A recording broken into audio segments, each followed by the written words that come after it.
शुभ प्रभात। आज विचार मंथन का विषय रहेगा प्रिंट मीडिया का ऐतिहासिक परिदृश्य। मीडिया समाज की विकासावस्था का प्रतिनिधित्व करता है। विकास अवस्था एक व्यापक और बहुआयामी बोध करवाने वाला शब्द है। समाज और उसके विकास का दौर जितना सहज होगा, उसके संचार माध्यम उतने ही समन्वित माने जाएंगे। संचार मानव जीवन की अनिवार्यता है। संचार की प्रक्रिया दो या दो से अधिक मानव जब अपने भावों, विचारों, अनुभवों और तथ्यों का निर्णय करते हैं तो वह संचार की प्रक्रिया माना जाता है। संचार एक शक्ति है जिसमें संप्रेषण दूसरे व्यक्ति को व्यवहार बदलने के लिए प्रेरित करता है। संचार माध्यम तथ्यों, विचारों के लिए संदेश हेतु माध्यम की तलाश करता है। संचार माध्यम के बिना तथ्यों और विचारों का आकलन असंभव प्रतीत होता है। माध्यम के बिना भी विचार की प्रक्रिया ही असंभव है। जिन साधनों से भावों, विचारों, सूचनाओं का संप्रेषण किया जाता है उन्हें हम जनसंचार माध्यम कहते हैं।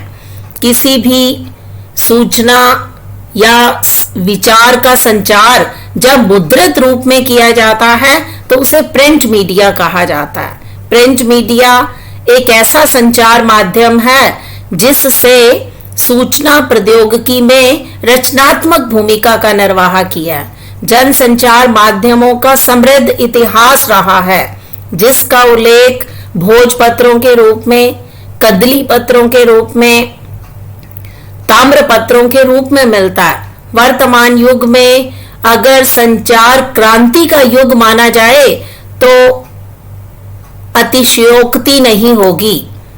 तीसरी दुनिया के समाजों में मीडिया का दायित्व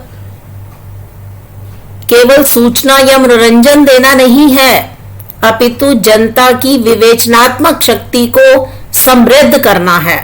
अभिव्यक्ति के आधार को सुरक्षित रखने के लिए जनसंचार माध्यमों की उपयोगिता निर्विवाद है। विचार, विश्लेषण, सूचना, प्रगति, इन सभी को जनसंचार माध्यमों ने स्वीकारा है। जनसंचार माध्यमों को 3 श्रेणियों में विभाजित किया जा सकता है। मुद्रण माध्यम, जिसे हम प्रिंट मीडिया कहते हैं, दृश्य श्रव्य माध्यम जो इलेक्ट्रॉनिक मीडिया के अंतर्गत आता है, और नव इलेक्ट्रॉनिक माध्यम। इन तीनों माध्यमों को जनसंचार माध्यमों के रूप में स्वीकार किया जाता है। जिस प्रकार ज्ञान प्राप्ति की इच्छा ने आशाओं को जन्म दिया, उसी प्रकार समाज में एक दूसरे को जानने की प्रबल इच्छा ने प्रिंट मीडिया को जन्म दिया। मुद्रण आविष्कार के साथ ही पत्र पत्रिकाओं का प्रादुर्भाव माना जाता है। हिंदी समाचार पत्रों ने जन चेतना को जागृत करने का बीड़ा उठाया है। हिंदी पत्रिकाओं का प्रकाशन आज मिशन से उद्योग के रूप में परिणत हो चुका है।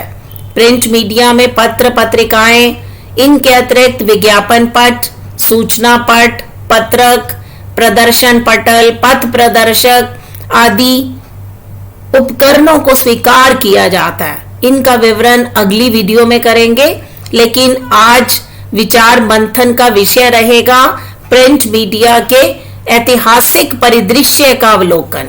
किसी भी घटना को परखना, विश्लेषण करना, ये मानव की सहज और स्वाभाविक प्रवृत्ति है। परिस्थितियों के अध्ययन ने प्रिंट मीडिया को जन्म दिया। प्रिंट मीडिया की यात्रा के दर्शन हमें पौराणिक युग से ही मिलने लग जाते हैं। प्राचीन काल में आग जलाकर, ढोल बजाकर सूचनाओं का संप्रेषण किया जाता था। प्राचीन भारत में गुप्तचरों के माध्यम से सूचनाओं का आदान प्रदान होता रहा। मध्यकाल तक आते आते शिवाजी, नाना फड़नवीस, मराठा राजाओं के दरबार में वाक्य नवीस की नियुक्ति की जाती थी। मुगलों की अंतिम डायरी उर्दू अखबार 1857 तक चलती रही।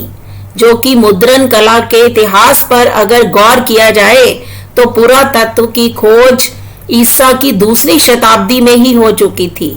चीन में 115 ईस्वी के अंतर्गत ठप्पे से मुद्रित ग्रंथ का कुछ अंश आज भी उपलब्ध माना जाता है। 972 ईस्वी में 1,30,000 पृष्ठों का त्रिपिटक ग्रंथ मिलता है।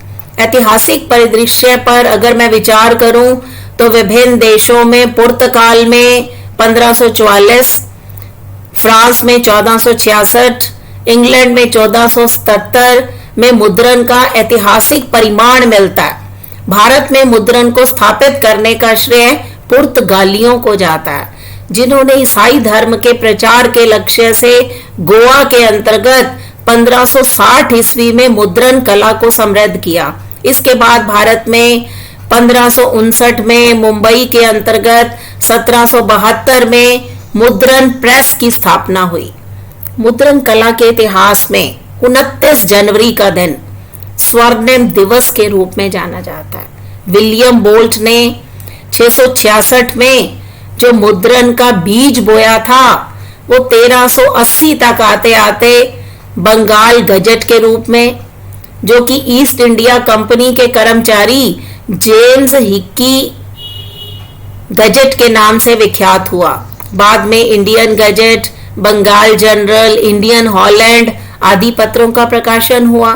29 जनवरी को जेम्स हिक्की बंगाल गजट को प्रकाशित करके पत्रकारिता की नींव रखते हैं।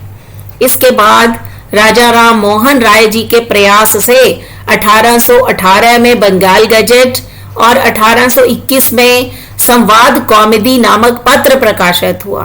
राजा राम मोहन राय जी ने बड़े स्पष्ट शब्दों में लिखा है, मेरा उद्देश्य मात्र इतना है कि 19वीं शताब्दी से तीसरे दशक में मद्रास के गवर्नर सर टॉमस मुनरो ने प्रेस की आजादी को आंग्ल सत्ता की प्राप्ति का पर्याय माना है।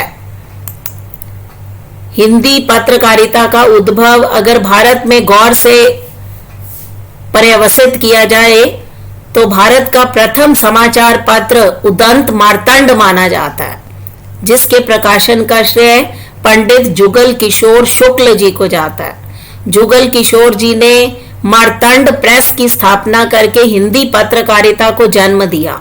कृष्ण बिहारी मिश्र जी लिखते हैं कि हिंदी पत्रकारिता के नायकों का आदर्श बड़ा था, साधन सीमित थे। उन्हें ना तो सरकारी संरक्षण मिलता था, ना प्रोत्साहन मिलता था, ना ही हिंदी समाज का सक्रिय योगदान था।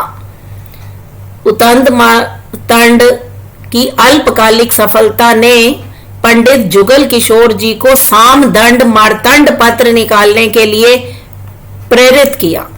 समाचार सुधा वर्षन, ये हिंदी समाचार पत्र दैनिक के रूप में पत्रकारिता के इतिहास में नींव का पत्थर प्रमाणित होता है।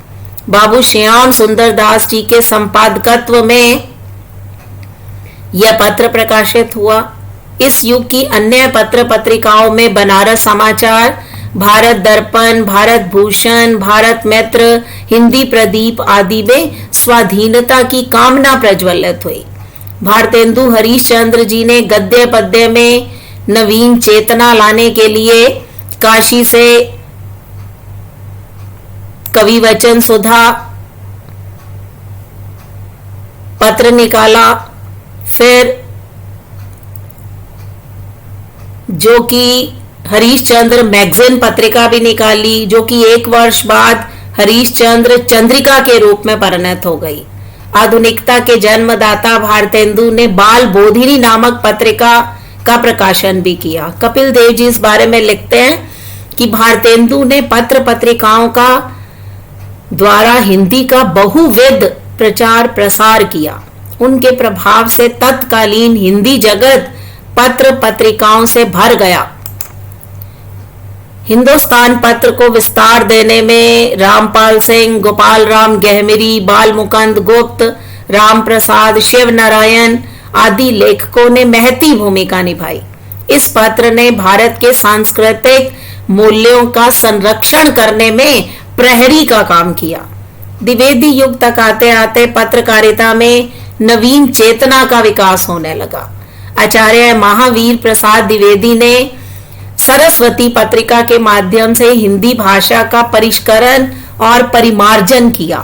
द्विवेदी जी की प्रेरणा से अनेक साहित्यकार मैथिली शरण गुप्त, चंद्रधर शर्मा गुलेरी, बाबू श्याम सुंदर दास, राधा कृष्ण दास आदि ने पत्रकारिता का दामन संभाला।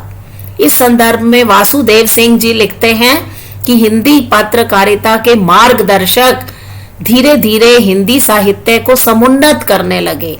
सरस्वती की भाषा द्विवेदी जी के प्रयत्नों से परिष्कृत और परिमार्जित हुई। महात्मा गांधी जी के विचारों से प्रभावित होकर पत्रकारों ने आम आदमी के भीतर आत्मविश्वास जगाया। भारतीय राजनीति के इतिहास में महात्मा गांधी का आगमन एक ऐतिहासिक घटना माना जाता है। गांधी जी ने नवजीवन, हरिजन, यंग इंडिया आदि पत्र पत्रिकाओं से भारत के राजनीतिक, सामाजिक, आर्थिक, सांस्कृतिक परिवेश को संपन्न बनाया। इस विषय में अर्जुन तिवारी जी कहते हैं कि जुझारू पत्रकारों ने इंकलाब जिंदाबाद, वंदे मातरम, दिल्ली चलो आदि की घोषणा को साकार रूप दिया। पत्रकारों ने अपनी कलम की ताकत और वाणी की गुरुता द्वारा देशभक्ति की ज्वाला को प्रेरित किया, क्रांतिकारी स्वर को गुंजायमान किया। काशी से प्रकाशित नागरी प्रचारिणी पत्रिका ये हिंदी पत्रकारिता की दिशा में महत्वपूर्ण कदम माना जाता है। इस पत्रिका के संपादक मंडल में बाबू श्याम सुंदर दास, राधा कृष्ण दास, किशोरी लाल गुप्त, सुधाकर द्विवेदी आदि का योगदान उल्लेखनीय बन पड़ा। सुदर्शन नामक पत्र का प्रकाशन काशी से माधव प्रसाद मिश्र जी ने किया।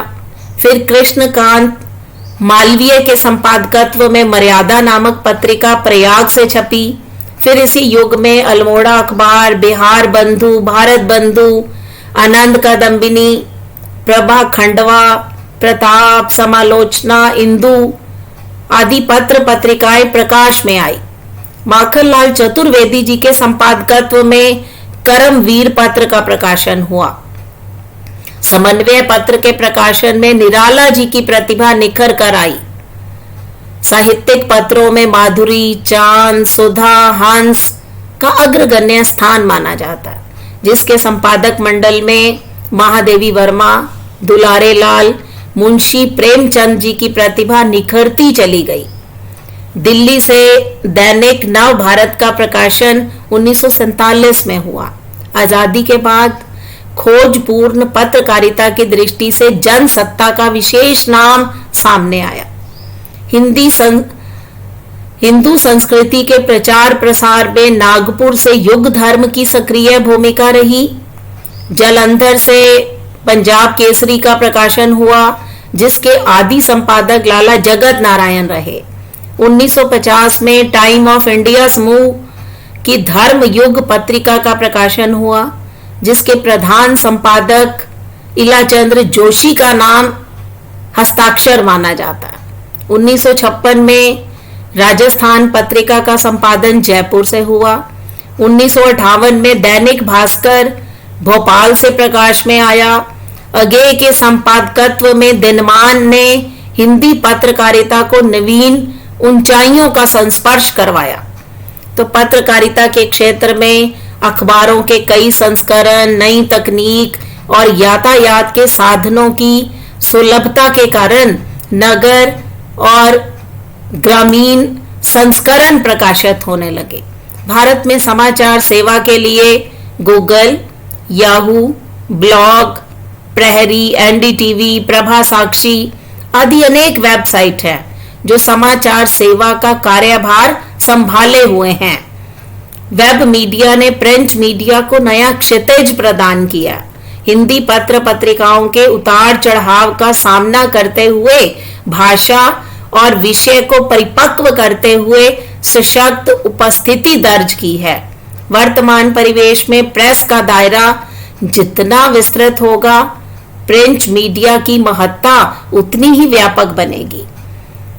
जब तक लोकतंत्र का अस्तित्व रहेगा तब तक पत्रकारिता का भविष्य समुज्वल प्रतीत। आशा है कि प्रिंट मीडिया आने वाले समय में और अधिक विकास की ऊंचाइयों का संस्पर्श करेगी, ऐसी शुभ कामना है। धन्यवाद।